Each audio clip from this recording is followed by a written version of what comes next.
उहाँ 400 वर्षसम्म चाहिँ के भन्छ न्युनमा बस्छ, साइलेन्टमा बस्यो है, नबोलिकन बस्यो है। तर 400 वर्षसम्म किन नबोली बस्यो? यहाँ उत्तर आउन प्रश्नहरू आउन सक्छ। किनकि 400 वर्षभरिको अवधिमा चाहिँ परमप्रभु परमेश्वर के गर्दै रहेछ? योजना बनाउने रहेछ। आमेन।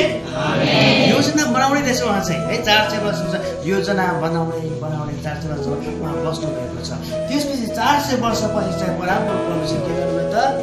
आफ्नो पुत्र येशू प्रभुलाई यो संसारमा पठाउनु भएको छ। आमेन।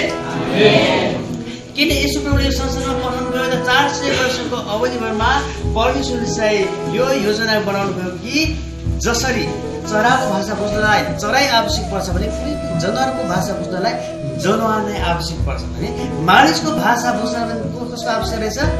मानिसकै पुत्रको आवश्यकता रहेछ भने परमेश्वरले थाहा पाएपछि जो येशू प्रभुले चाहिँ मानिसको पुत्रको रूपमा यो संसारमा आफ्नो दर्शन पुरा गर्नलाई पठाउनु भएको छ है। जब येशू संसारमा आइसकेपछि के गर्नुभयो? मानवको रूपमा आउनुभयो हैन। कन्या मरियमको बाट जन्मनु भयो। त्यसपछि मानवको रूपमा आएर चाहिँ उहाँले संसारमा परमप्रभु परमेश्वरको दर्शन पुरा गर्नको निम्ति धेरै कामहरू गर्नुभएको कुरा हामी देख्छौँ।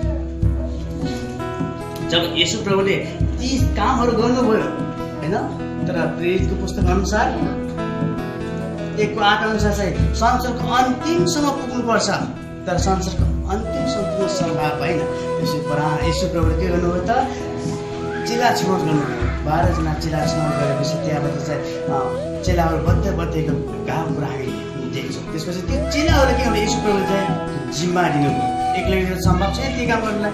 चेलाहरूले ती काम गर्नु निम्ति उहाँले चाहिँ नियुक्ति गर्नुभयो, जिम्मा दिनुभयो। त्यसपछि चेलाहरूले गर्नुभयो है।